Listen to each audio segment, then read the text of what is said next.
just to see the reactions, the real reactions for the first time, people was just busting out laughing, and they push it again, and then they knew it was going to happen. They just kept pushing it.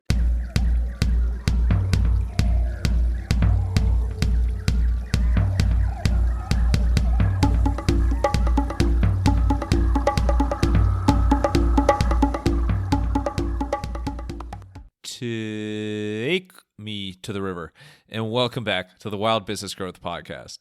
This is your place to hear from a new entrepreneur every single Wednesday morning who's turning wild ideas into wild growth. I'm your host, Max Brandstetter, founder and podcast producer at Max Podcasting, and you can email me at max@maxpodcasting.com to save time with your high-quality podcast. This is episode 228, and today's very talented and famous or infamous guest is Joe Pellettieri. Joe is the inventor of Big Mouth Billy Bass, the singing fish that took the world by storm, swam the world by storm. And he's also the inventor of several singing and dancing toys, including dancing hamsters, all sorts of figurines of famous celebrities and historical figures. The guy just has a knack for inventing toys. In this episode, we talk the incredible story of Big Mouth Billy Bass, as well as what goes into making a toy or product go absolutely viral, and some insights from the toys that seemingly had potential but didn't quite make it. It is Billy. Well, it's actually Joe, but it's kind of Joe and Billy. Enjoy the show. Alrighty, we are here with Joe Pellettieri, who you might know from Big Mouth Billy Bass and some other amazing dancing toys that have been delighting people for years and years. Joe, thank you so much for joining. Super excited to speak to you today. How you doing? I'm good, Max. You doing good? I'm doing good. Better now that I'm speaking with you. Right. But really excited to dive into I'm calling it the singing and dancing toy design story. And I think so many of us, so many listening, and me myself, I can think back to when my family and I first got Big Mouth Billy Bass, and it delighted where we were in Myrtle Beach on vacation at the time, and the home thereafter. So there's a very unique and just nostalgic feeling that comes with some of your creations. But before we get into that, you are a fellow IU Hoosier and Kelly School of Business grad, so always cool speaking with good company there. But I was there for the 81 title. Oh, you were? Oh, perfect. Okay, so you were there. Class, my freshman year, my very first class was a billiards class, and Isaiah Thomas and Jim Thomas were in the class. Oh my God! So I have a story. I actually beat Isaiah Thomas in pool. We played straight pool. We had to play everyone in the class. I crushed him. So I felt good. He wasn't any good at sports, right? I beat Isaiah Thomas in pool, but he wasn't happy about it. Oh my God! You should just say do you tell people that you beat Isaiah Thomas in one-on-one? No, that wouldn't happen. One-on-one billiards, we'll give it to you.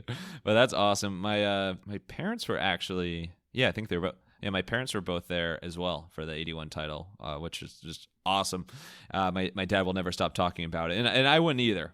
We need another one. But anyway, was in addition to beating Zeke in billiards, is there anything that from your time in Bloomington that foreshadowed that maybe you would get into the toy or product development space one day?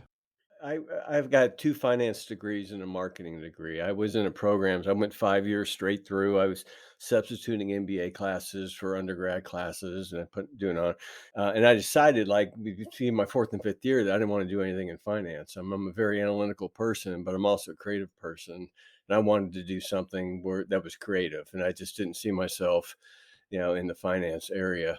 So that's I had one class my last year. It was Professor Thomas Hustad. It was product management. And I just loved that. I thought that was, I was fascinated with that class. And then basically when I graduated, I interviewed with all the Procter & Gamble's, Kimberly-Clark's, General Mills, all those guys. I wanted to be a product manager. Nobody wanted me though, because they wanted people who had work experience. Because most people I graduated with went to work and then came back and got their MBA.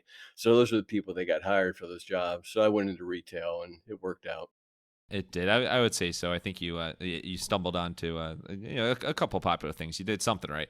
You hear that a lot with people getting into the finance space or accounting space. Is like there's excitement at the start, and then you realize like, ooh, this isn't for me. So there's clearly something that skewed you to that creative and product development side. Like back around that time when you're in college and early in your career, what was it that sparked an interest in designing toys?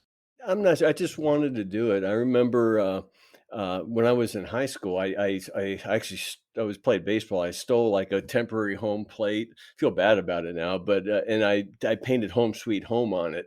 I did it really nice and put it up on a wall. And I go, yeah, I want to make items like that. And it was like the first item I made was that "Home Sweet Home" plate on stolen property. And so at that point, it kind of interested me. When I was in college, I had a business. It wasn't my idea. I was going to go back to get my MBA. Went to Lexington, Kentucky, and I had a partner in two partners. One I went to school with at IU, and one who was like the student body president at University of Kentucky. And we were starting businesses. But at the end of that summer, I realized I needed to work for a company before I could do that because I didn't really know enough. So I went back, and he had this idea, these campus mats. So I sold. Basically, I had these placemats that I gave to all the fraternities and sororities. I print like 30, 40,000 of them a month. And I went to all the local businesses. I had to sell 18 ads around. I had like Domino's Pizza, I had bought 2 spots and, Ball 4 and like a flower place. So all different local businesses.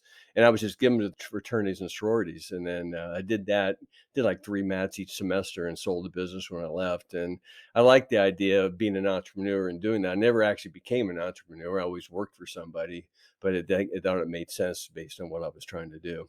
Yeah, definitely. And I think you have lots of entrepreneurial and innovative qualities. I mean, there's no questioning that. How far along the way did you start working with Jemmy? Well, I was in retail for 13 years. I was in venture stores in St. Louis and Dominic's Finer Foods in Chicago. And Dominic's Finer Foods, they had 100 something stores, but they were opening up a division called Omni Superstore that was like 100,000 square foot store, way bigger than a Dominic store, at least double the size of most of them. But it had 20,000 square feet of general merchandise, non-food stuff. That's what I did. I bought that, liquor and seasonal candy and some other things. And so I was over all the different categories. And so I learned a lot about businesses. And I had 5 buyers working for me at the end, but I didn't have enough people. So I ended up always bought seasonal and toys. Those are like, to me, the hardest categories to buy because you had to be right. You couldn't react once you got it in. If it didn't sell, you were stuck. But they ended up closing the division. I had to get a job, and I actually took a job in Washington D.C. I was going to work for Ron Ziegler, who was the press secretary for President Nixon when he was president. He headed up National Association of Chain Drugstores, excuse me, NACDS, and I guess I would have worked with programs with the different retail chains. I would have probably been lobbying congressman or something like that. I would have worn a white shirt. I would have been a bureaucrat. And then 3 days after I took that job, Jimmy called me because I had an interview with them, and they offered me a job. And I had to decide, do I want to be a bureaucrat or want to make toys? And so I went the toy route. It's so funny that you mentioned that you got to be right with toys. We had on episode 204, which my wife Dana always gives me shit for. I did look this number up. I don't remember them all anymore. But we had Carlton Calvin on, who basically brought the Razor scooter to the U.S. and, another product that just took everything by storm. And he had invented so many products or commercialized so many products before that. And he's just like, yeah, a lot of them are like viral very quickly and then totally disappear. And then some just don't get any attention. And it's like, you just don't know. Sometimes you're right. Sometimes you're wrong. It was hard to predict. Sometimes you think an item's going to be really good and it's just okay. And sometimes an item, let's try it, and it takes off. And it's just people, you really can't forecast it. It's just everything's got to click for it to work. So let's get a little fishy. Sorry, my under the sea puns, but big mouth Billy Bass. So I would say Billy is an icon in the world of toys and gifts and whatever industry you want to call it. But so much nostalgia there, and just record sales and attention and PR and everything in that standpoint. So, how in the world did you first get an inkling of an idea for this friendly fishy guy? Okay, so when I went to Jimmy, I was my title was like director of retail development or some BS title. I mean, I just wanted to get in the door and make toys. That was my goal. So when I went there, I would, someone left, like the person who did the music left. I said, I'll do that. The licensing person, I'll do that. And I started doing everything, and I was involved in all the product development meetings. And I remember one time I sent an email with like 10 items, just 10 different ideas. And I still have that email because if I look back on it, it's like 7 of those items became big hits for us. Those was like the first 10 ideas I threw out there. And so I started working on them. And number 7 on that list was Big Mouth Billy Bass. I mean, it wasn't my initial idea. My wife and I were driving. We saw Bass Pro, and we were thinking, brainstorming. What can we do? What kind of items can we do? She goes, "Well, how about a fish on a plaque singing?" And I thought, well, that's a good idea. So I kind of put it down. It became one of those 10 items. It took like a year to get that thing done. I mean, it was horrible. It was like a clownfish. It just wiggled on the plaque. I mean, we probably would have sold some, but it would have been horrible. So I there's something there. And so I remember I was in Hong Kong. Like I would go a week before all the salespeople go, me and the creative director, and we would like set up the showroom. I would go into China and make sure all the products get out of China into Hong Kong, and he would set them up in the Hong Kong showroom. Well, my last day, I went to the Hong Kong showroom, and I saw the fish for the first time done. I mean, it took a year, and it was very slow, and no one wanted to do it. And it was up on the wall, put up on the wall. I looked at it for like 10 minutes, and then I just took it down off the wall. I took a train back into China. I was going back home the next day, so I had to get back to Hong Kong and everything. But I just said, "Can you make the head turn?" And that kind of did it. And once the head turned, it became an item. I mean, the people it took them by surprise, and that was the hook. That head turning. Oh my God! So there's a couple key insights there. Head turn, I definitely want to talk about. But before that, Bass Pro Shop. So what was it about Bass Pro Shops that like gave you the image of a fish on a plaque in the first place? Well, you look at their logo. If you go to drive by a Bass Pro store, their sign is a big bass fish. That's true. I didn't think about that. Yeah, it could be a brand sponsorship there. Yeah. And they were the first person when we launched it. We launched it. We were very smart about it. We launched it to all the specialty retailers first because we knew once it went into Walmart and Target, and those people, the price point would be driven down, and then they couldn't be in on it. So we gave them like a 6-month head start. And Bass Pro was the first. It was like Cracker Barrel and Spencer Gifts and KB Toys and people like that. But the problem is, it sold so well that we told them, we're going to sell it to mass now, but they came back anyway. They said they don't care. I mean, it was selling so fast. And some of them got hurt at the end because it only lasted about a year. So at the end, some of them got hurt with excess inventory because they kept coming back to the well. And even though we told them, which you don't normally do in business, don't buy it, but they did anyway. And shout out Cracker Barrel. My wife Dana always says they have the best apple butter. I don't know why that came from. She doesn't even sound like that, but she does an impression. But okay, so there's the idea, and then so the head turn or head flip. Now I would call it an iconic or infamous head turn, which I hadn't thought about it, but when you do think back to brand new Big Mouth Billy Bass, the fact that it moves and like looks at you, I don't know, it just like strikes something inside of you, like, oh wow, this is something different or something fun. So that's a really key insight. What went into the technical side of actually making sure that it could move like that and do it at the proper times of the song and all that? Yeah. Well, I do like I pretty much choreograph all the movements of all the items I've done. And so with that one, as soon as he turns and he sings "Take Me to the River," that's the first thing he sings to you. Please take me to the river. The timing in a lot of the animated toys I've done, it's just a pause here or there. If you got 2 motors, you make this motor move here, this motor move here. Like on the fish, it starts with just the tail wagging, and then it turns, and then the mouth moves. So there's 3 movements in it. And at the time, again, there's like a gorilla singing "Hot, Hot, Hot" that's just going side to side. I mean, there wasn't this kind of expertise out there, and so my engineers did a great job. And I had every one of my engineers when I asked them to turn the head, and I guess one of them figured it out how to do it, and then it just took off from there. To the songs. So you have "Take Me to the River," which is hilarious. How you're staring at this fish, and first thing it's singing, it's preaching to you. "Take me to the river," and the other song is "Don't Worry, Be Happy." Both of them, I think, have different feels to it, but they just fit so well with Billy and the product and the toy. What other songs did you consider that didn't make the final fish? I didn't. Basically, it was always once my wife suggested the idea, I think I shot back to her, yeah, I could sing "Take Me to the River." I was thinking probably more the Talking Heads version than the Al Green version, but I think the Al Green version was better. The other song, "Don't Worry, Be Happy," that was the owner's idea. He came up, let's put two songs in it, and so that was a good choice too. So they both worked.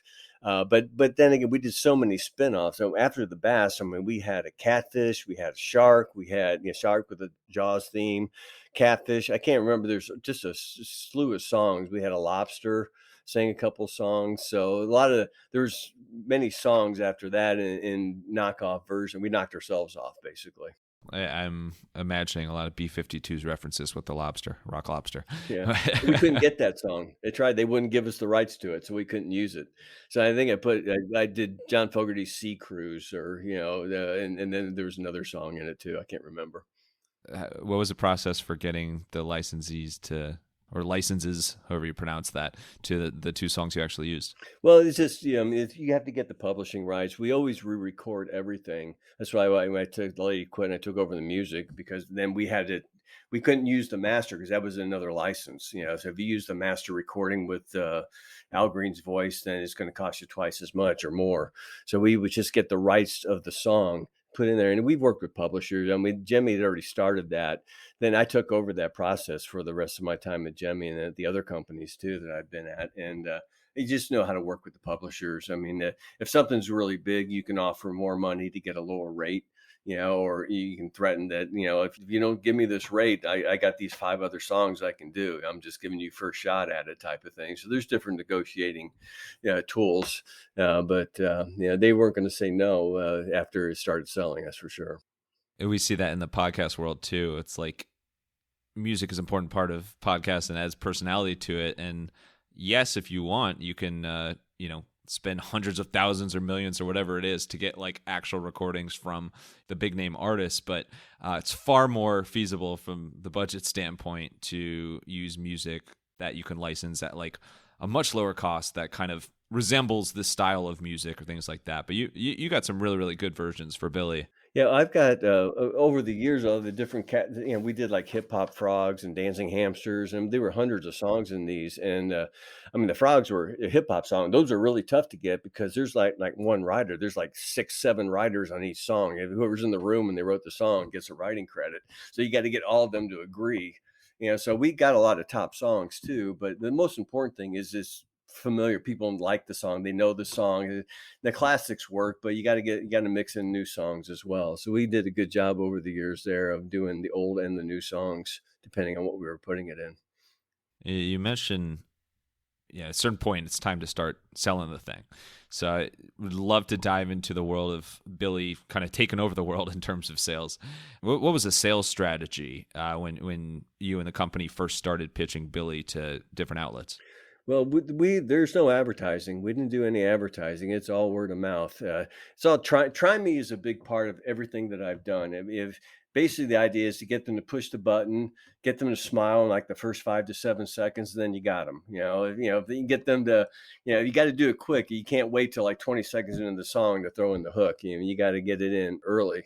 Yeah, so there's no marketing budget, so it's just once it got in and started selling. Now the first versions we didn't do Try Me yet. We hadn't developed the Try Me package, so it was a closed box version. But we were doing in specialty retailers, so they could all display it. They would take it out of the box, put batteries in it, and display it in the store. But then we developed the Try Me version once we sent it to Walmart, Target, and Kmart, and those people. There's some. I mean, just hearing the words "Try Me" makes me want to push a button and hear music. Mhm. What was the first indication that Billy Bass was starting to take off?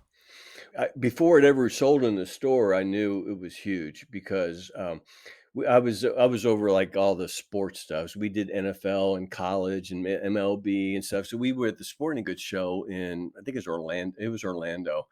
We display. Jimmy had a booth, and it was mostly the all the sports items. It was like a gorilla waving a pennant for baseball and a football player, dancing or whatever. We built up a one whole like side of just Big Mouth Billy Bass. We just massed out Billy Bass. Everybody came and they brought their family the next day. I mean, it's just people came. Well, it was just like a constant line. All the other vendors around me were kind of ticked because everyone was in our booth just to see the reactions. The real reactions for the first time. People was just busting out laughing, and they push it again, and then they knew it was going to happen. They just kept pushing it. And so when I saw that, I go, I think this thing's going to work. Was there a point where it started to feel like you were gaining media attention as well? Oh yeah, I was. I was on in People Magazine and Washington Post. I was on the front page of the Wall Street Journal. Like the article was, the picture was on page 6, but I can't say I was on the front page of the Wall Street Journal. So there were, but it was a short lived, and then it died so fast. I mean, it was only lasted a year. And then it was just time to move on. I got tired of it after a while because I was developing like dancing hamsters and pop culture, these other things that, I had cred now. I can pretty much do what I wanted. They weren't going to say no at this point. So I was just, you move on. I turned down a lot of requests. I could have been on game shows and all this stuff. I didn't want to do that. It wasn't going to. If I thought it could help the business, I would do it. But it wasn't going to help the business at that point. I appreciate you politely accepting this interview request and not throwing me to the woods.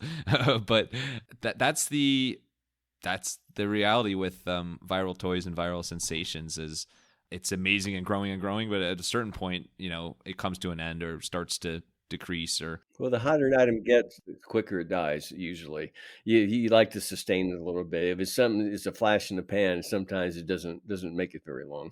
what is it to you that makes a toy in general go viral? It's hard to say. No one really knows. I've read these. I read a lot of. I used to read a lot. Now I listen to more podcasts, but I read a lot of nonfiction, a lot of history books, and people have how to make a blockbuster toy and all that. And I get like a third way through the book. These guys don't know what they're talking about. They never made a toy. You got to learn to prioritize first of all because you're working on quite a few things. I tell people I fail more than anybody I know because I've tried more than anybody I know. I've had a lot of items that didn't work.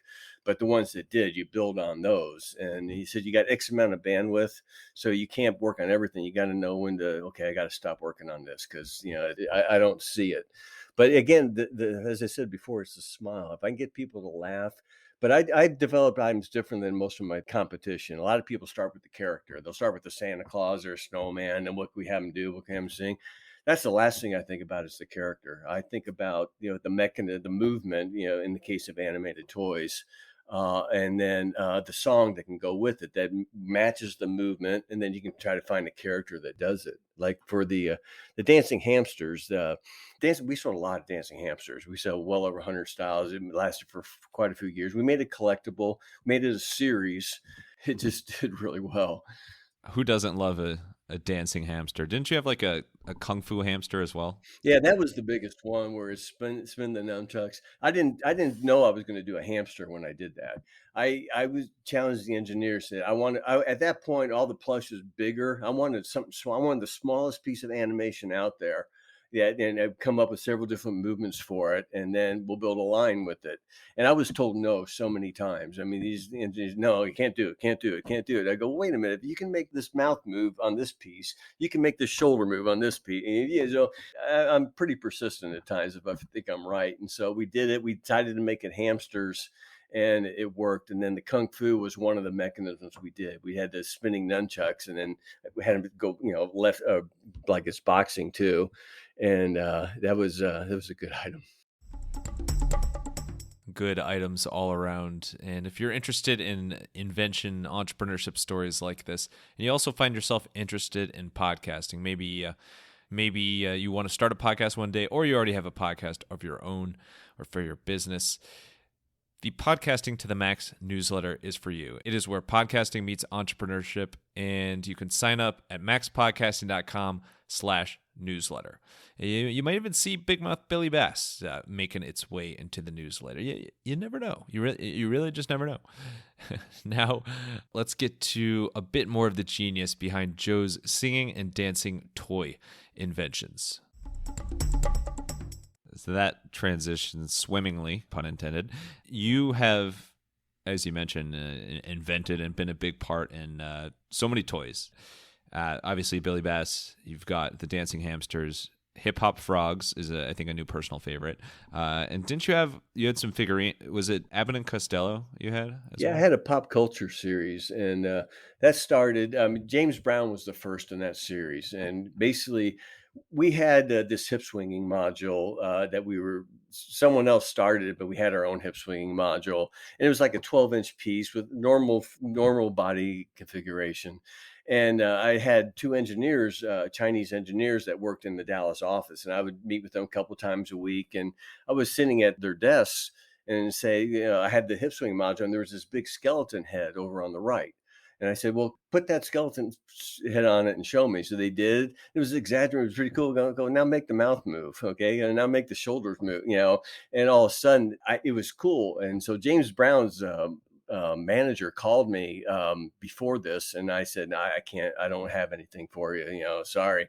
And then I called him back. I said, I think I got the perfect piece for you. This would be a great James Brown. And the one thing with licensing, sometimes when you do sculpted pieces, it's so hard to get them approved because the likeness has to be exactly alike. And you go back and you have to use their sculptors. I mean, it's just the process can really drag out. But by making these big heads, they're caricatures now. And so I started with James Brown, then I did Dean Martin, Bing Crosby, both in Christmas and in Everyday, Rodney Dangerfield, Abbott and Costello, Lucy doing the Vitamin Vegemin act, Louis Armstrong, Hank Williams Jr. There's a lot. It was a big series. It was running the same time as the hamsters, and I thought the pop culture would end up being bigger than the hamsters, but I think the hamsters just outlived them a little bit longer. Isn't that, there was some, like the hamster song as well, hamster dance? Yeah, I actually put that in the second. We did a couple years later. We did a second generation, little called mini hamsters, even smaller versions. And I worked with the guy who controlled that song. I didn't want to do a licensed piece, but I said, let me just put that song in, and it worked out. So we worked with. So I put the hamster dance into the dancing hamsters, but I believe the dancing hamsters came first. I don't think the hamster dance came after the dancing hamsters. I believe. I'm not 100% sure. Yeah, that's another song that constantly gets stuck in your head. It's like the BK Whopper commercial at the time of this recording. Sorry, everyone. But I'm fascinated by your approach of how, I mean, even going back to Billy Bass, of how, like, you had a pretty cool and fun toy, but you were thinking, like, how can we make this better? And that's where the head turn came in. Mm-hmm. And same thing with James Brown of like, oh, if he can move in this different way. So like you have a real knack for identifying seemingly small tweaks that make a big difference. How do you go about that to like keep your mind open for enhancements like that? I like change. I just like new things, and I just like keep trying things. And I'm very analytical person. I got a kind of unique blend of analytics and creative. And I really dive in and understand the business, what's selling, what price point, where's it merchandise, color, size, whatever, what types of characters. So I'm really, I kind of dig deep into it. And a lot of people I compete with, they're very creative, and they're a lot of artists, and they couldn't build a spreadsheet to save their life. And me, I'm building all these Excel sheets, and managing everything through analytics, basically.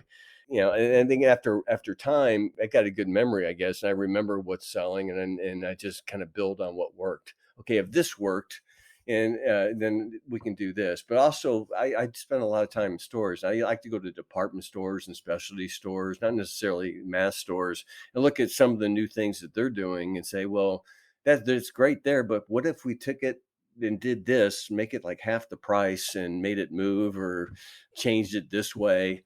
So it just kind of, I look at things differently because I look at something and say, what can it be, not what it is. You have me thinking back to our Kelly roots, because I majored in entrepreneurship, and one of the classes, probably one of my favorite entrepreneurship classes, was basically focused on how to get ideas. I think it's venture ideas.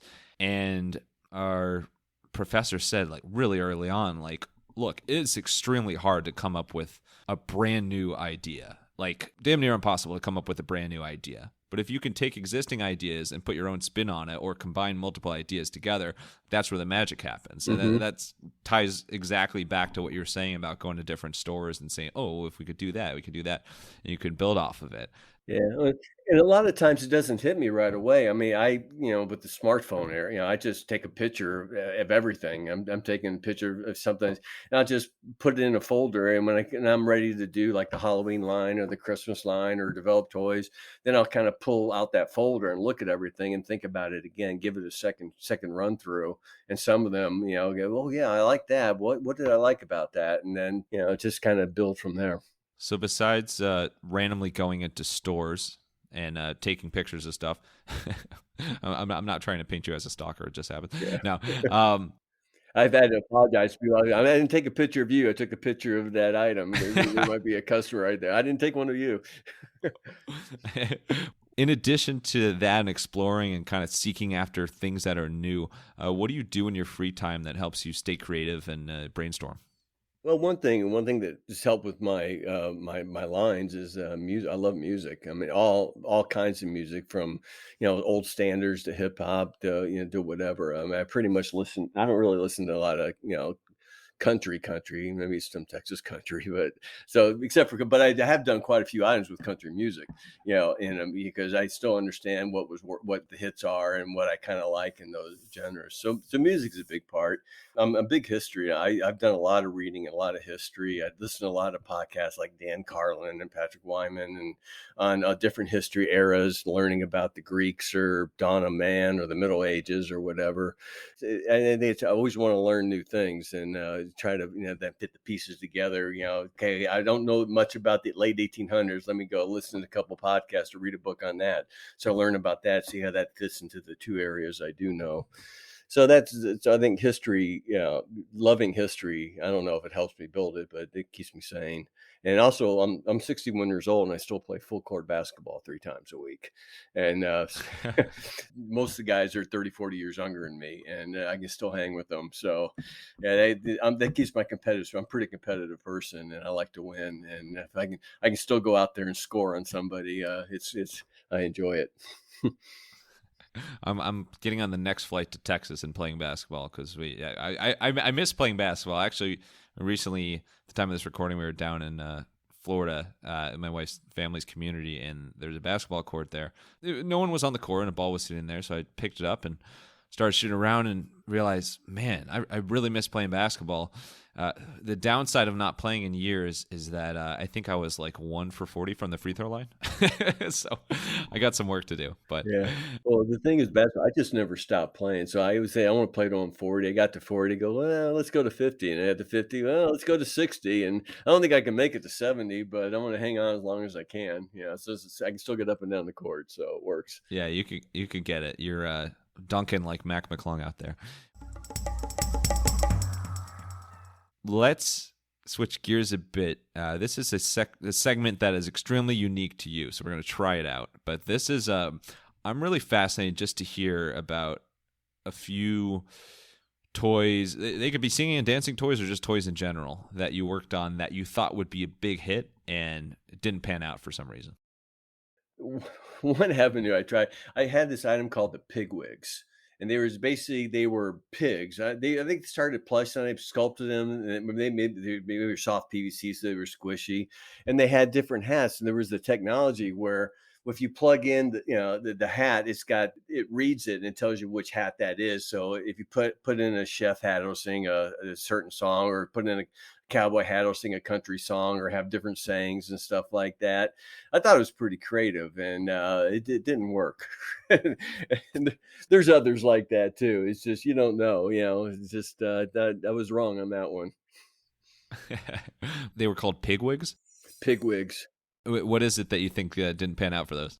I don't know. I was thinking maybe because they were pigs, but there's been Peppa Pig and all these other pig things, toys, the My last mom 20 is a huge. years. My mom's a Peppa Pig super fan. Yeah. So maybe it wasn't the pig. Maybe it was just a lousy idea.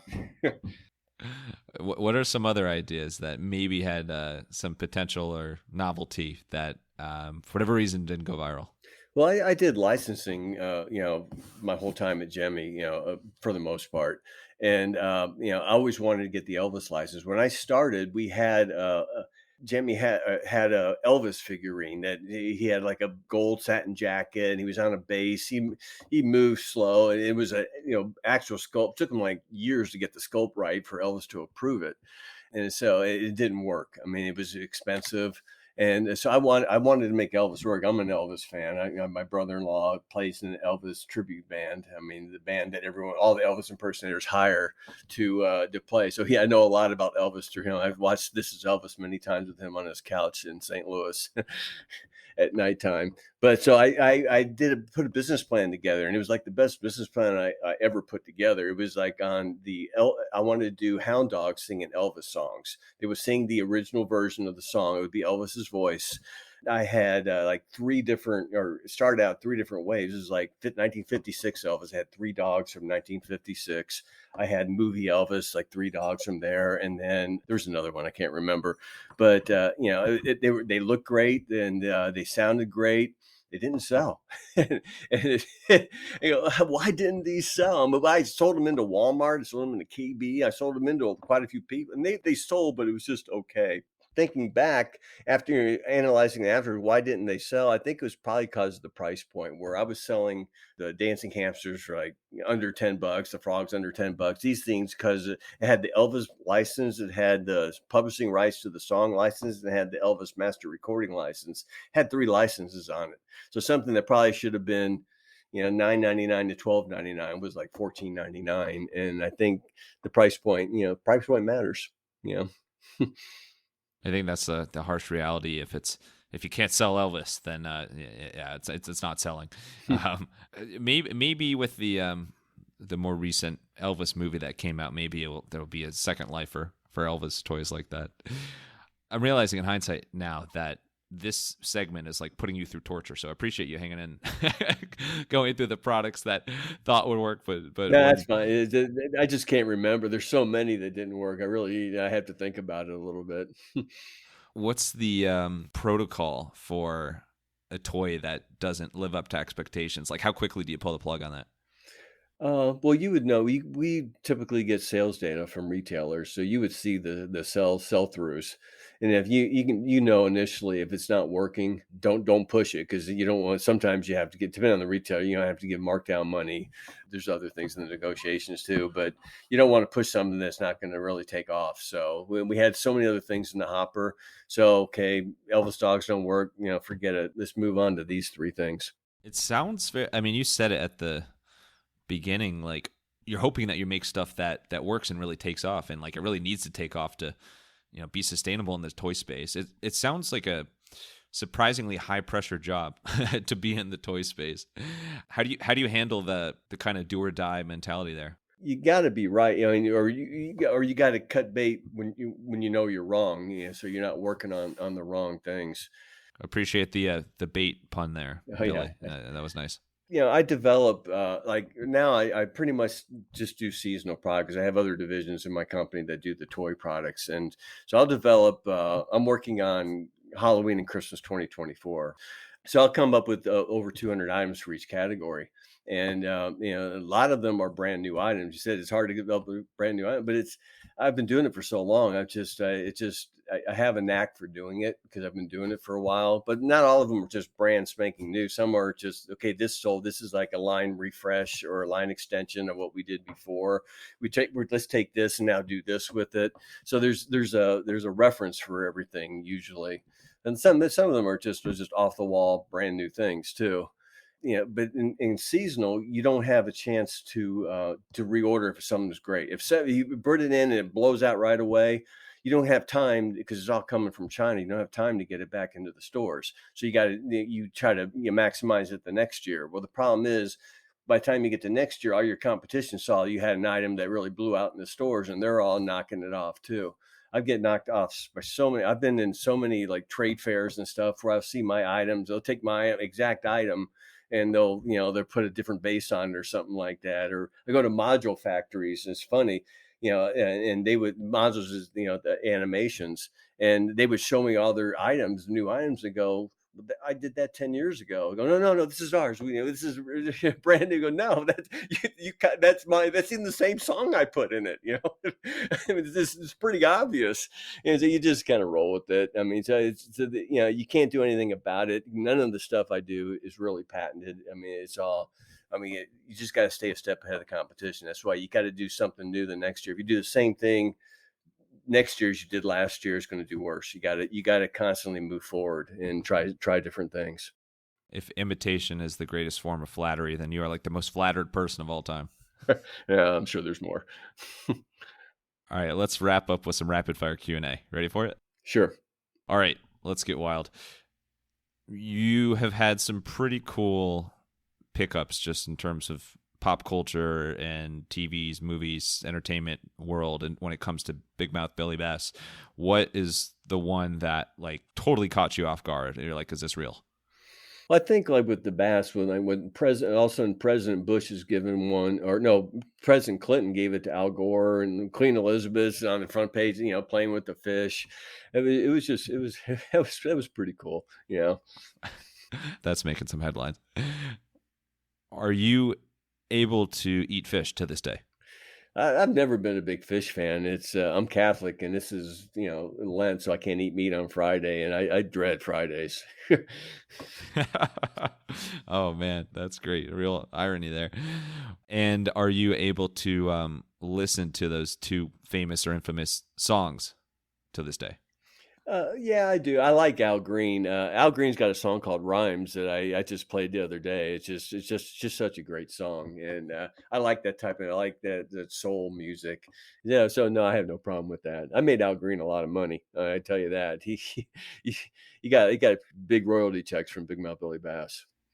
That's awesome. Doing good there. What's the funniest story you've ever heard about someone's interaction with Big Mouth Billy Bass?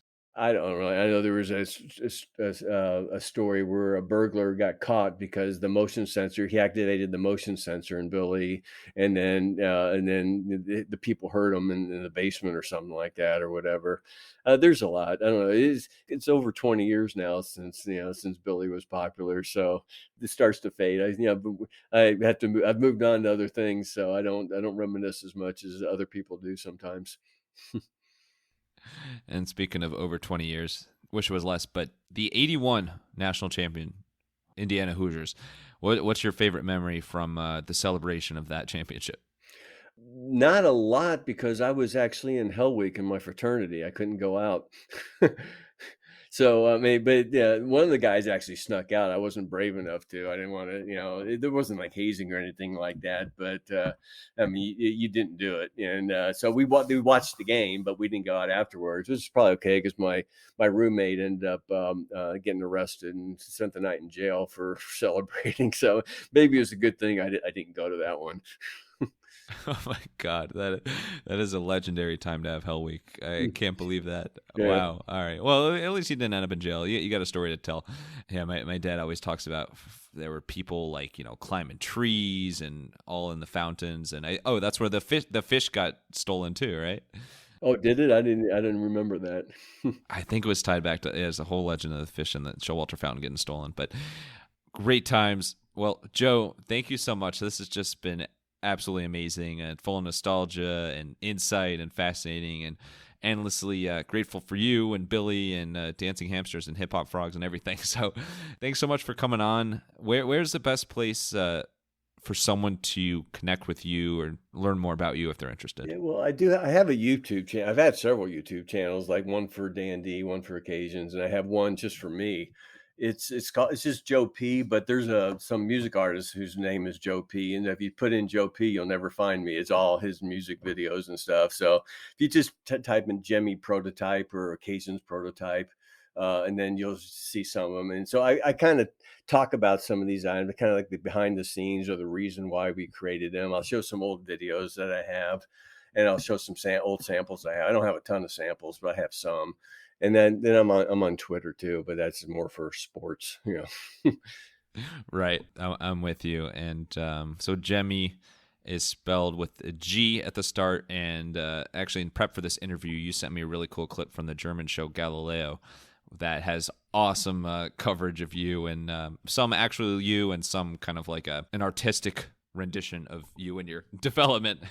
Yeah, I did that. I did that a couple of years ago with them, and it was nice. But they do have these actors coming on and portraying me, and they put me in a ponytail, like drawing at the art table. I can't draw. I have no artistic talent whatsoever. I mean, so I'm a designer that can't draw, but I just know what I would like. I know what looks good. I know how to give them reference, what I want, and then I work with artists to get what I want. But I've never drawn a thing in my life, so that was really it's fiction.